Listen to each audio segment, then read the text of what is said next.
My name is Jeremy Devins, and welcome back to the Quiet Mind Astrology Podcast. And today is the Friday forecast, just a day late on the Saturday Starcast. So I had a lot of construction going on here the last 2 days, but here we go, talking about the transits happening from Friday, March 1st through the following week. So as always, if you want to follow along and see how this affects you personally, you can get your free birth chart, Vedic birth chart at quietmindastrology.com. And when I talk about these nakshatras today, you want to check where those are in your chart, if you have planets there, and what is happening in that house for you, because this is like that energy is coming to that area of your life. So I talk about in this podcast the general horoscopes, the general energies that we all have to work with, and then it's up to you to decide how to work with that energy. Like if I say it's going to rain outside, you can see that as a reason to stay inside and watch a movie, or you can see it as a reason to go outside and play and dance in the rain. So it's just an energy that's available to us, and then we get to choose how to work with it, starting with Friday, March 1st, and then we got several major things happening on Wednesday, March 6th. So a lot of shifting energies happening as we move into March. And if you're new to me, you can check out the last episode on the March forecast, and then past episodes about the differences between Western and Vedic, if you want to understand those as well. And if you want to go deeper into working with me, I'll have another opportunity to go into studying yoga with me later this month. So you can get the link at the show notes, or go to quietmind.yoga/YTT and sign up for the waitlist for the next yoga teacher training program that I do. It's all online. This will be the 8th time I'm offering it. I've been teaching now for 13, 14 years of teaching yoga, and it's, I think, a prerequisite really to understanding astrology. It's understanding yourself, your energy, your breath, your body, and there's a lot of really cool stuff that I don't teach here on this podcast or through astrology that is very, very important to astrology, like understanding how to feel energy in yourself and others, how to sense energy, how to read energy, and how to work with energy and control how that moves in your body. And that's what yoga gives us the tools to do.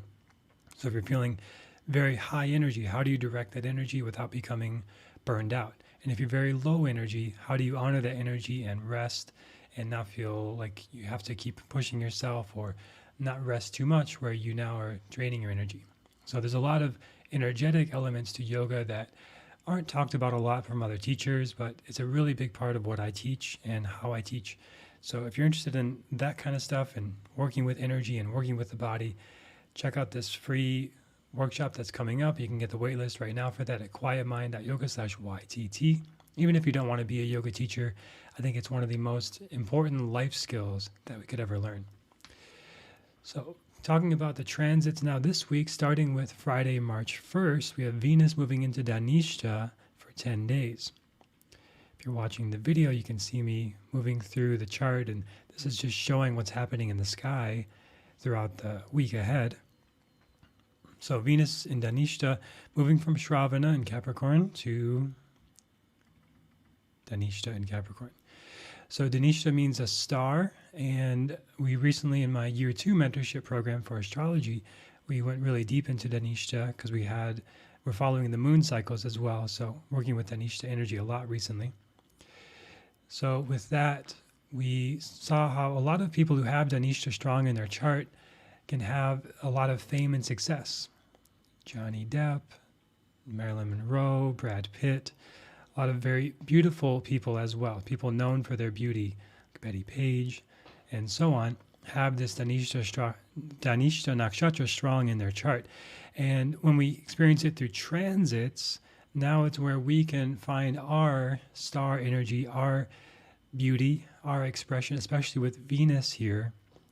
And Venus brings the qualities of expression and beauty and desire into now where we want to be expressing ourselves. How do we want to be seen in the world?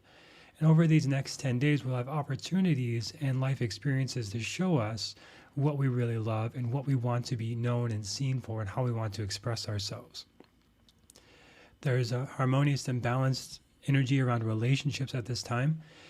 Venus is in Capricorn, so that brings a grounded, earthy energy to this approach to relationships and love, where we might find more harmony and more reconciliation and resolution of issues in relationships.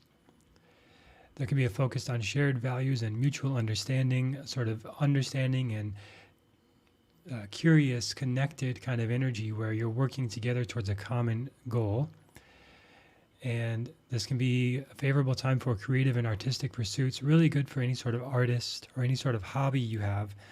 Music, crafts, arts, beauty, fashion, really good for exploring that and expressing yourself through that.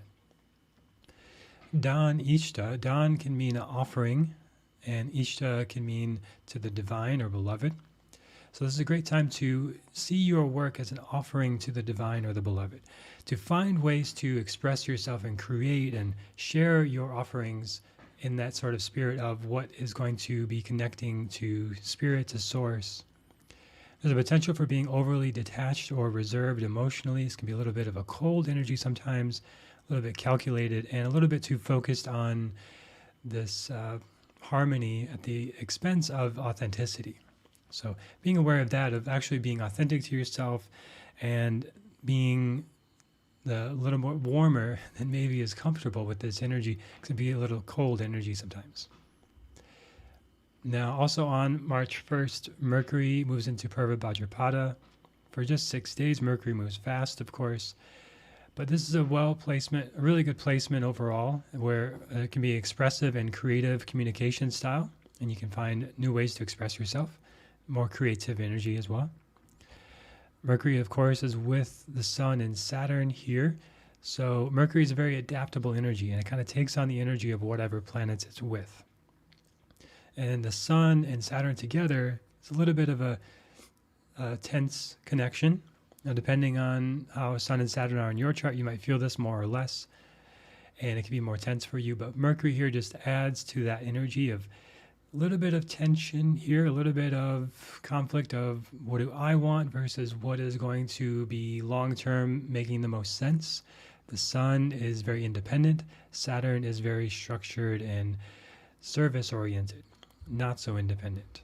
So there can be a little bit of a clashing energy here of like, how do you manage this? Of how do you express yourself? How do you be connected to others?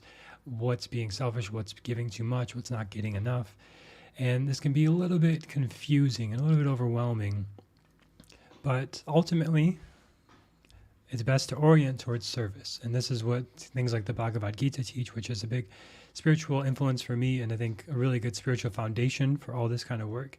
Because at the root of all this kind of stuff we're doing, there needs to be some sort of spiritual ground to it. Otherwise, it's just sort of manipulating energy or just trying to see like, how can I best manipulate the stars for my advantage? But when we have something like a spiritual foundation to it, there's a deeper purpose. And in the Bhagavad Gita, service is such a big element of why we're here and what Krishna teaches of why we're here, whether you are Hindu or whatever.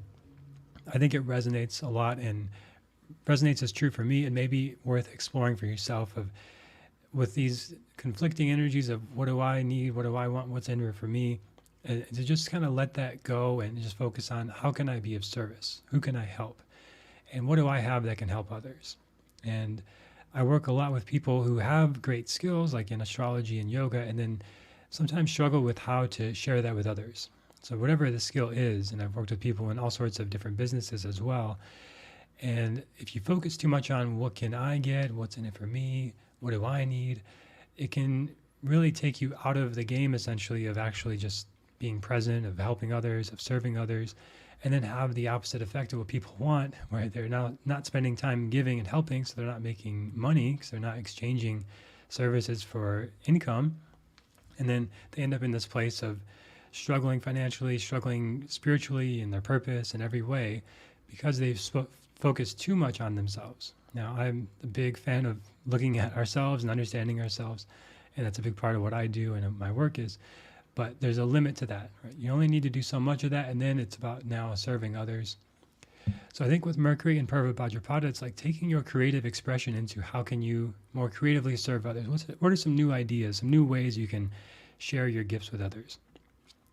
This is a positive influence for romantic and social interactions as well, where you might find new creative ways to express your love for your partner, for family, for friends. Great time for pursuing any sort of creative projects. And your intelligence and your thinking is going to be more unique, more adaptable, more quick, more innovative with Mercury in Aquarius here. And then Purva Bhadrapada brings a sense of luck and fortune to that as well. And there could be some scattered or superficial communication, some of that sort of overwhelm here with Mercury and the Sun-Saturn issues I mentioned. And then that's going to shift a bit when the Sun on March 4th moves into Purva Bhadrapada as well. So the Sun now joins Mercury. Of course, the Sun and Mercury are always close. They're never more than one sign away from each other. So those energies are always very much affecting each other. But now the Sun here in Purva Bhadra brings this innovative and visionary approach to your personal and professional matters, where the Sun is your vitality, your source, your essence, and it's bringing out this more positive energy here, positive influence for humanitarian and altruistic activities. There's increased focus on unconventional ideas and concepts and more eccentric, unique ways of expressing yourself. And there's potential for becoming overly detached or resistant to traditional approaches, where you want to do things your way, but there is that bit of a power struggle with Sun and Saturn being together, where those energies can clash a bit. So if you actually look up in the sky, when we see the Sun in the sky, you can imagine Saturn is there near it, but we can't see it in the daytime. We just see the Sun. But there is this element of the Sun's light sort of overshadowing Saturn. And when that happens very close, we call that combustion in astrology, where the light of the Sun is now overpowering the light of the other planets. And then we can't see the light, we can't receive the light from that planet, the energy of that planet as much. And the way this shows up is that those Sun energies in the daytime can be more dominant and more powerful. And depending, again, how this is placed in your chart, those energies can be more activated or not. But you may find in this time of these 12 days and really over this month still until mid-March that you struggle a bit with boundaries. You struggle a bit with knowing what structures to set up for yourself. And you may struggle a bit with communicating those needs and those structures and systems in your life. And again, some people, this may be really positive, but it's just you have these energies together. The Sun and Saturn together could bring this inspiration and vitality to now create better boundaries, to create more structure. And where you don't have those things, it becomes more glaring and obvious, and you now need to address that. Now, I talked to people in my year 2 mentorship recently who are struggling more with this energy and feeling more difficult to get things done. And for me personally, I'm feeling it's more able to get things done, more excited, more energized about structures and systems. And it's going to express differently for everybody depending on your own transits, your own charts, your own things you're going through, your own choices. So you always have free will and choice with this, but when you know the sort of essence of it, the energies at play, now you can understand like, okay, you can express favorably this way or unfavorably that way, and now you get to choose how to work with it. The Sun in Purva Bhadra specifically is also a very lucky energy, so you have a lot of creative energy and have a lot of good luck when you share that creativity and when you step into your power, which is a theme that we saw recently with the Maga moon. So this energy of stepping into your expression, your gifts, your power, and ultimately using that in service to others is a great opportunity right now. Then we move to Wednesday, March 6th, are these big transits happening this week. So Mars moves into Dhanishta, joining up with Venus.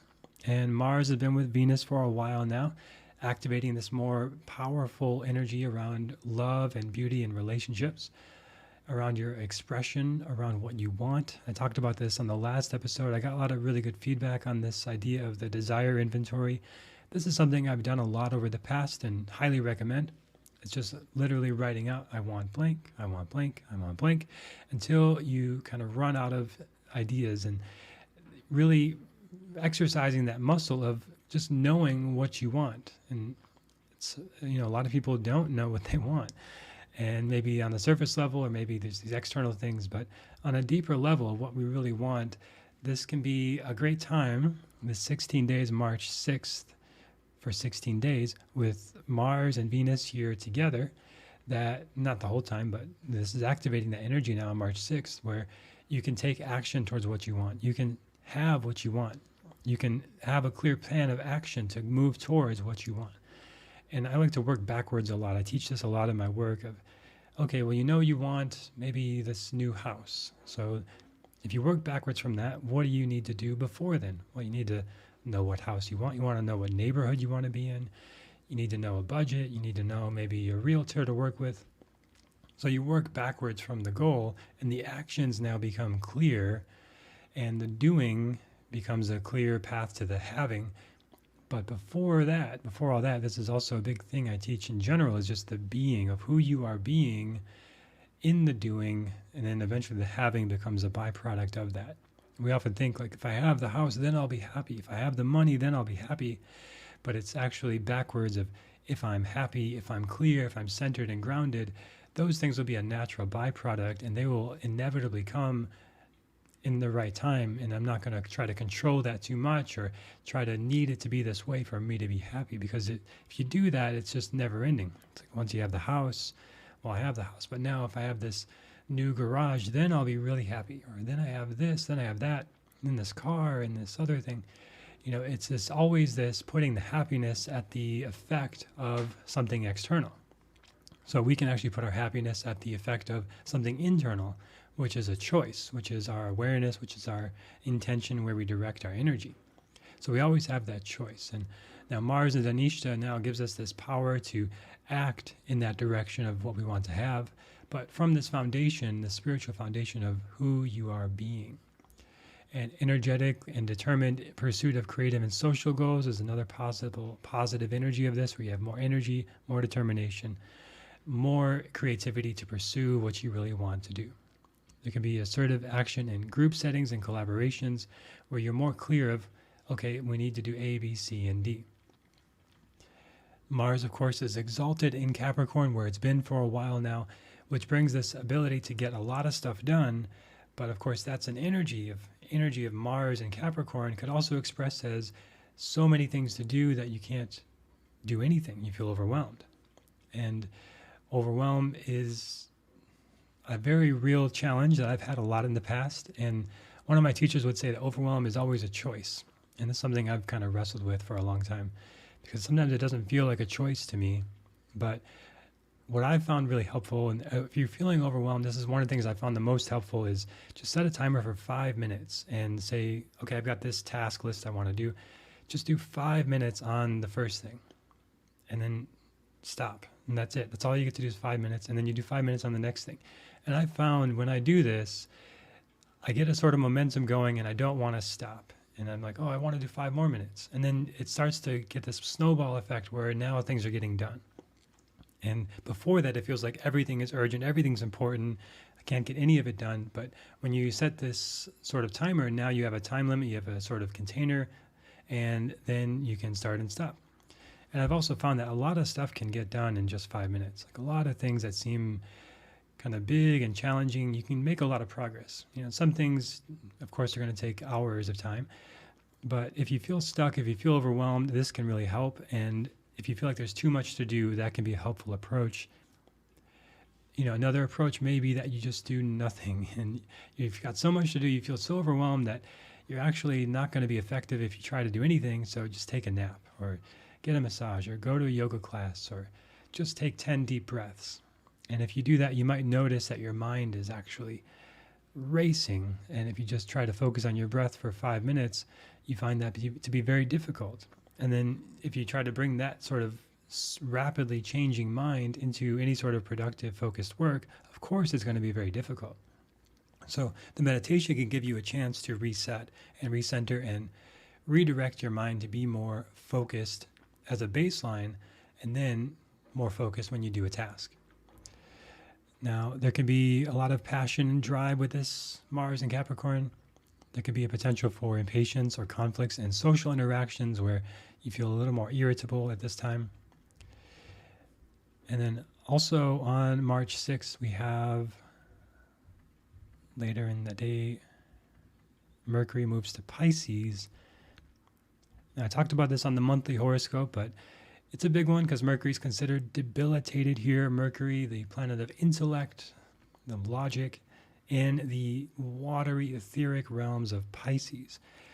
Now, this is something I can speak to very well because I have this in my own chart. And obviously that can be very logical and all these Mercury things that we think about. But I'm talking about astrology, which is very Piscean in nature. And I very much talking about intuition and very much prioritize intuition, which is very Piscean in nature. Somebody else who had this placement is Albert Einstein, who would say that imagination is more important than reason. And of course, he's famous for his science and his actual use of logic, but he was very much connected to energy. And he would say that energy and imagination and these sort of subtler energies are equally, if not more important than the textbook logical mathematical energies. And his whole most famous equation is all about energy, E equals mc squared. So he found a way to sort of bring logic and energy together. So this is one of the opportunities of this 18-day cycle from March 6th with Mercury in Pisces, to be more logical about your energy and how you're managing and directing your energy. And this, of course, is something I'll be teaching inside of my yoga teacher training program, how to use your mind and intellect to understand and manage and direct energy in yourself first and then in others. Yoga asana is really about aligning your body to move energy in an intentional way. And the breath work, of course, is the same thing. You're directing energy, your prana, your energy, your life force, through the carrier of the oxygen in the breath, and you're directing the energy. You can increase your energy, you can decrease, you can create more calming effects, more intensifying effects if you want to be more focused, if you want to be more relaxed. You have the controls in your breath and body just through what you're born with. You don't need anything external, no drugs, no external stimuli. You can just do this with your breath and your body. And that's one of the most amazing gifts of yoga and breath work and pranayama and mantra and meditation, all these skills that are encapsulated in the term yoga. We have those available within us at all times. So if you're feeling frustrated, annoyed, if you're feeling sad, if you're feeling afraid, these are all energies that you have an opportunity to engage with in some way. You can feel it, you can express it, you can move it, you can increase it, you can decrease it, and you have the tools within your body. So Mercury in Pisces is a great time to explore those tools through yoga and yoga-related practices. You can have increased intuitive capacities, increased receptivity to emotional nuances and subtleties. You can pick up on more on yourself and others. There's a positive influence for creative and imaginative thinking. Very creative kind of energy happening this week. And there's potential for confusion or indecision in communication. And sometimes you could end up sort of mind reading to a fault and picking up on energies that aren't really there. They're your projections. And it's always important to be really mindful of this kind of stuff with others. If you think that you interpret somebody's actions a certain way, you may be just projecting and reading into them what you would see in yourself. So it's important to always check those assumptions and check those maybe negative assumptions you might have of others and seek to understand. Because Mercury is also very curious, explorative energy, which is actually great for a scientist like Albert Einstein. It's a great approach to have to life, to just be curious and not need to have the answers or not come in knowing the answers, but be open to learning and discovering. Now, Mercury's still in Purva Bhadrapada there in the beginning of Pisces, so those energies still apply, as I mentioned before. And we'll talk more about the next shift happening next week. But then also on March 6th, Venus moves on to Aquarius late into the day. So you see Venus now joining Saturn and Sun. Venus will be there for 24 days in Aquarius. This brings a more open-minded and unconventional approach to relationships and love and your expression of beauty and your desires. So this also can be a positive influence on group interactions and collaborations. Venus creates harmony and beauty wherever it moves. And this is Aquarius, the societal, humanitarian, collaborative group energies. This is a favorable time for exploring unique and expressive and progressive connections. Maybe there's some sort of cause you want to be a part of or some sort of group or community you want to participate with. This is a great month throughout March to participate with that. And again, like similar to this yoga energy I mentioned before, like exploring your alignment in your body. Venus is about alignment and making things beautiful and orderly in a way. And Aquarius is about bringing that into a way that's unique and expressive and aware of subtleties and energies and group dynamics. So like going to yoga classes is a great use of this kind of energy. Maybe like a painting class or an art class would be really good. Some sort of learning a skill or something that you desire to do that involves beauty or design, a fashion class, or maybe upgrading your wardrobe or going to a hairstylist or something like this. Maybe a massage or self-care, some sort of luxurious spa day or this kind of thing would be really wonderful with this kind of energy. There's a potential for being overly detached or resistant to emotional depth here, like mentioned before, with all this Saturn Aquarius energy this month and last month. It can be a little bit cold at times in relationships. People who are very strong Aquarius are very independent and they don't feel like they need other people. And that with Venus here can come out as this feeling too independent or ultra independent, where you're pushing others away and trying to do everything yourself. But the opportunity, the real beautiful side of this Venus and Aquarius, is finding the collaboration and the connection with others.